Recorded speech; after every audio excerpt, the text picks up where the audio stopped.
Няма пряк път към здравето. Няма и пряк път към победата. Има дисциплина и категорични избори. Здравето започва от това, какво ядем и пием.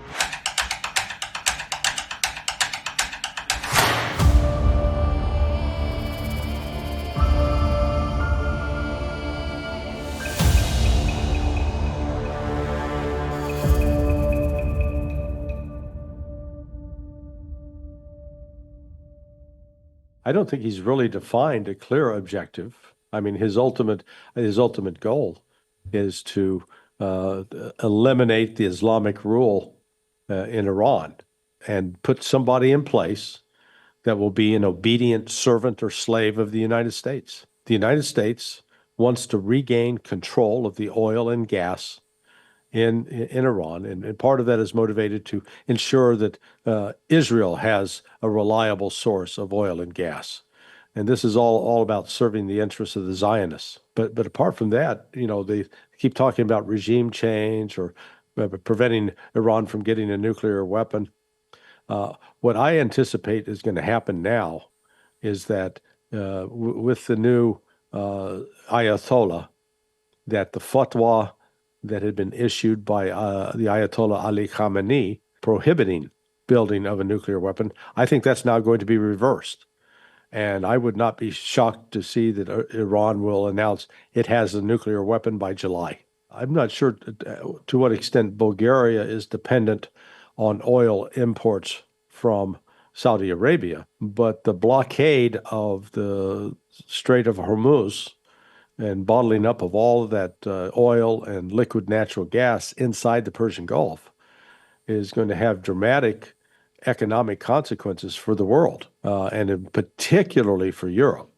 As I said, I'm not sure what level of dependency you have in Bulgaria, but if you are, you know, you're going to be paying higher prices for gasoline, higher prices for electricity, heating your homes, etc.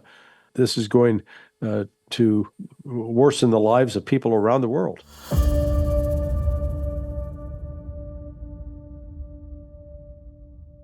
Well, he got convinced that this would be a short, sweet war, that it would be accomplished, that Iran would be brought to its knees. Didn't turn out that way at all. And so this is going to be a protracted struggle. And again, I believe that as long as Iran can keep the Strait of Hormuz closed, Iran is going to have enormous leverage in any negotiations to end the war. And I would start, for example, with them insisting these sanctions that you've imposed on us, you got to lift those sanctions now, or we'll keep the strait closed. And could it be open militarily? Potentially, at great cost to the West.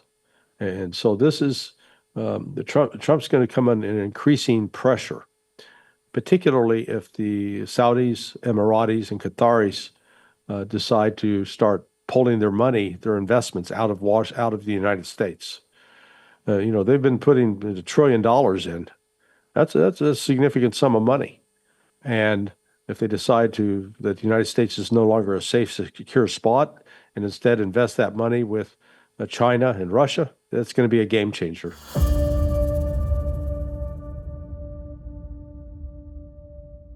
Are you familiar with the expression, the organ grinder's monkey?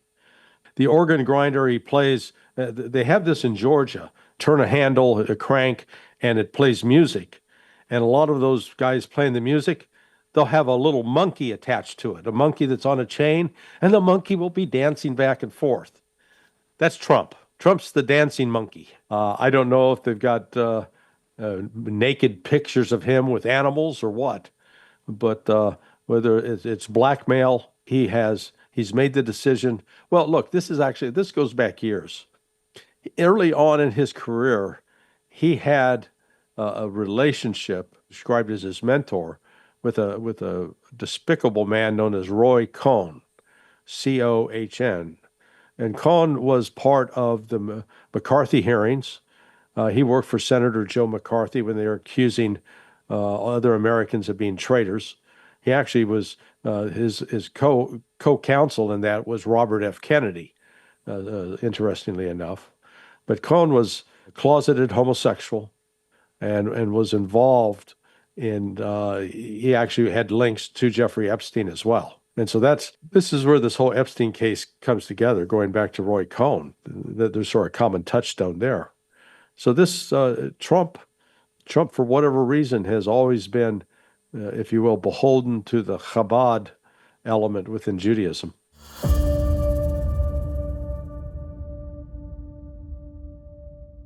This goes beyond politics. This goes to religious fanaticism. You don't listen to what Netanyahu says in English. Listen to what he says in Hebrew. And when he is speaking Hebrew, he's very clear that this is about destroying Amalek. Within the Torah, in Deuteronomy, I believe it was, God supposedly gave the God they claim is their God, which is a whole nother issue we can get off on, told them to kill every man, woman, child, and animal among the Amaleks. So that's what they're embarked. They're embarked upon a crazed religious quest, and part of it also entails the belief that they're going to rebuild the temple, the building of the third temple. First one was destroyed by the Babylonians, I believe.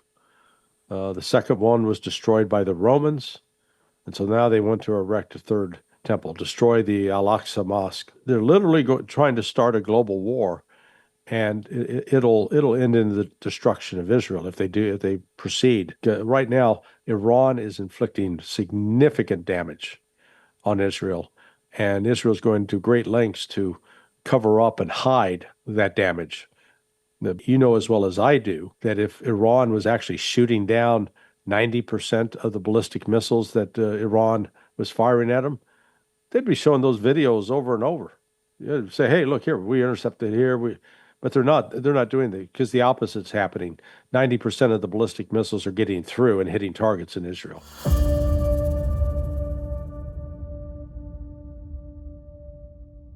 No, it's not possible. But the fanatics believe it. But right now, they're just the economy of Israel is being decimated. Critical infrastructure is being destroyed every day by Iran. No country can survive long term when its infrastructure is destroyed. But Iran is a huge country compared to Israel. Israel is a very tiny country. Total population right now is around 7 million. The population of Tehran is around 12 million. And that's just one city in Tehran or in Iran. So it's much easier to inflict damage that can be threaten the very existence of a country when it's as small as Israel.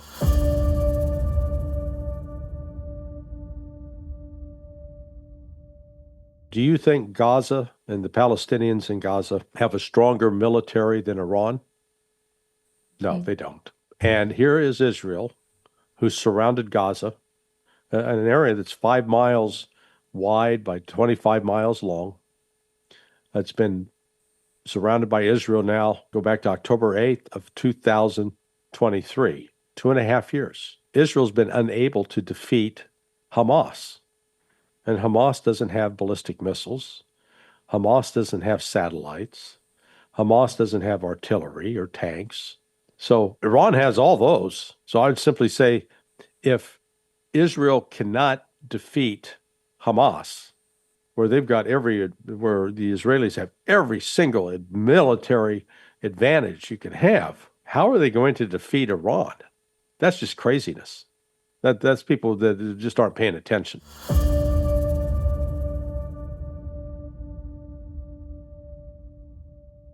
The consequences of the war haven't hit home yet. Now, public opinion is against it. There's only 25% of the public that supports attacking Iran. There's about 48% that oppose it, and the remainder say, I don't know. They have no opinion. Once casualties start coming in, because they've gone to great lengths to hide the casualties. Once it becomes apparent that, let's say in the first month that you wind up with 1,000 dead Americans, or you wind up with Americans being held as prisoners of war that have been captured, then all of a sudden it's going to further inflame the anti-Trump sentiment. So right now, most Americans, they're ignoring the war. It doesn't affect us. It only starts affecting us when we see caskets coming home with dead members of the military. Then people get engaged and energized to speak out and protest.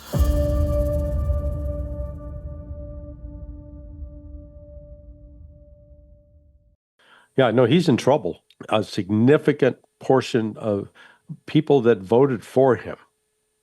Oh, and myself, I admit it. I made the mistake. I voted for him. I figured because I thought Kamala would be more likely to get us into this kind of war. Trump lied. I won't forgive him for this at all. I think he should be impeached. I think he should be put in jail. And I know that there are other people that share my sentiment that voted for him. So this is, Trump has done himself no favors. And the loss of Iran will be a humiliation for him because he's going to rant and rave and yell and scream, but that doesn't open up the Strait of Hormuz, and that doesn't relieve the economic pressure that's underway in the world. The economic damage to the global economy is going to be significant.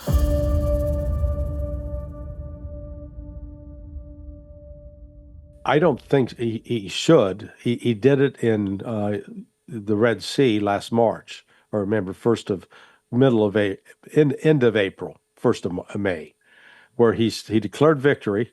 All right, we've taught those Houthis who's boss, even though we failed to reopen freedom of navigation in the Red Sea. And we just said, okay, we're leaving. We win. We declared victory and left. I don't see how he does that now because Iran is going to hang on and keep the Strait of Hormuz closed until it's going to get solid guarantees that the elimination of U.S. military personnel in the Persian Gulf and the lifting of sanctions. I think those will be two of their key demands. Otherwise, they'll continue the war.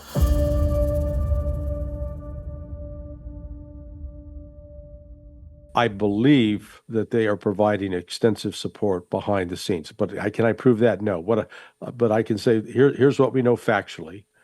There have been several trips and contacts between both Russia and Iran and China and Iran over the last 8 months since the attacks, the 12-day war last June.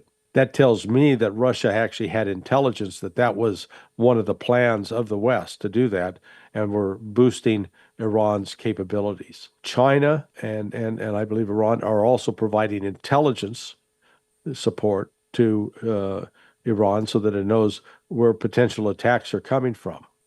What Iran has not received is a robust air defense system capable of shooting down these JDAM and JASSM missiles, because those are the weapon systems that have been the primary cause of the damages and the death and destruction in Iran. But I believe Russia has the capability to provide that kind of resource to Iran. It remains to be seen if they will. But they did sign Russia, China, and Iran signed a trilateral security agreement at the end of January.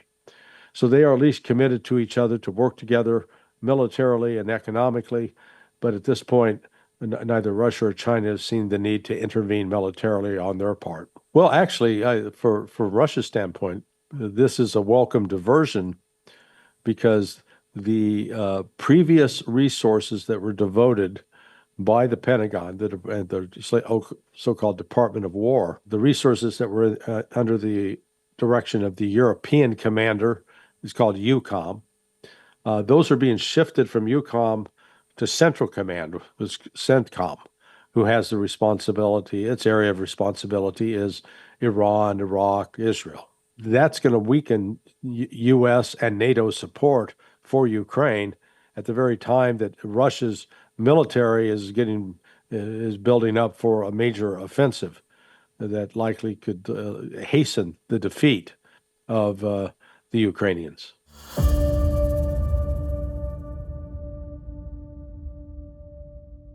Yeah, the biggest problem the U.S. has is with China.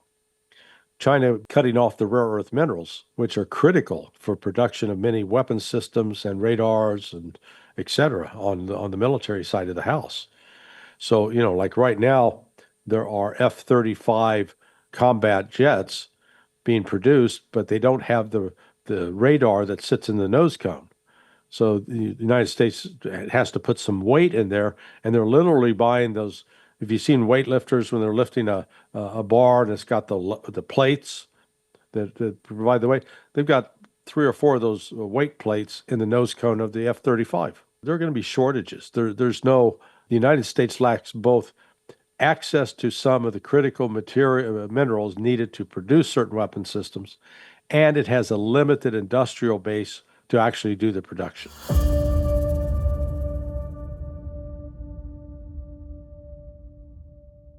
Israel tried to stage an attack in Cyprus that looked like it was coming from Iran. It was not. They sent teams into both Saudi Arabia and Qatar that have been arrested for trying to carry out sabotage and blame it on Iran. They've attacked the Aramco headquarters in Saudi Arabia. That was not Russia.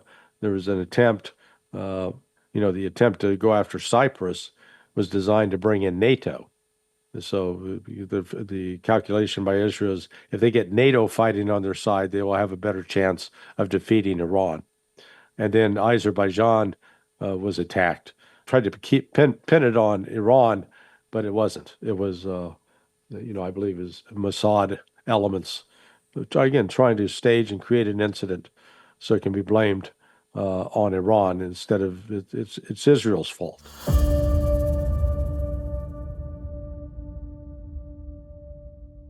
Iran's going to continue to inflict pain on Israel, significant pain that Israel's going to find untenable. At that point, I expect, there are a couple of courses of action.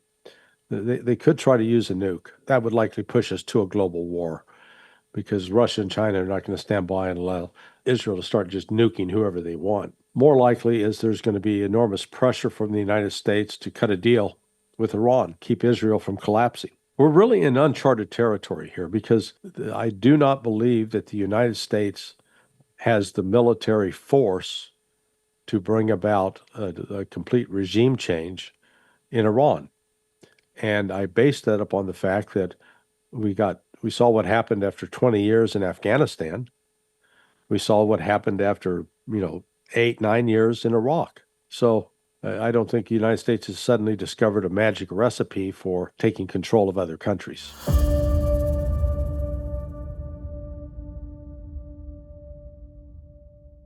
Well, I don't know if it's the most powerful country, but it's the most malevolent, malicious country. The United States is behaving around the world like a serial rapist or a serial murderer. It is not someone who's out to build up and promote positive things in other countries. It's promoting death and destruction wherever it goes. You look at the hundreds of thousands of Iraqi citizens that were killed in the U.S. invasion in 2003. Similarly, upwards of 100,000 Afghanis died as a consequence of U.S. military actions. And here we're killing, the first day, the United States killed 165 little girls between the ages of 6 and 12. And through carelessness, through incompetence, I don't think it was deliberate, but, whenever you start shooting off firearms or explosives and you don't ensure the civilian population is protected, they can die, which is exactly what happened here. The reputational damage to the United States out of this, I think, is going to be profound. And what we're witnessing is the acceleration of BRICS as not only an alternative financial system and trade system, but also as the emergence of an alternative political system. The United Nations is no longer relevant. The BRICS provides the possibility of the most populous countries in the world, except without the United States, are charting the course of future international accords and international relations.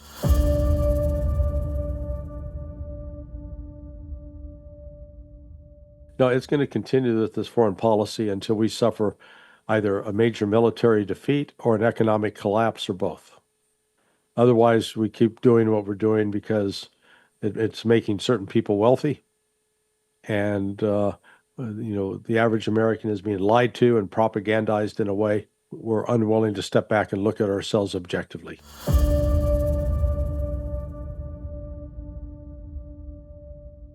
I think the war in Ukraine will be winding down dramatically by the end of this year. I think Russia's poised to finish off the Ukrainian army and take control of Kyiv. I think you're going to see fairly dramatic, quick movements now. Once the rainy season is done, starting in mid-May, the Russians are going to dramatically accelerate their military operations and overwhelm the Ukrainian military.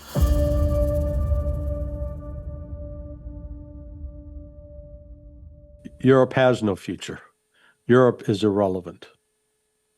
I mean, what does Europe have? Europe is energy dependent on imports. Europe's industrial base is being eviscerated as we speak. Europe doesn't have any military power to speak of. The entire British military wouldn't fit into a large soccer stadium, football stadium. It could fit in there and you'd have extra seats. That's what I meant to say. So Europe right now, I describe it as a toothless little dog. You know, little dogs are usually pretty yappy. They make a lot of noise and bark, but they can't do any damage. And that's where Europe is.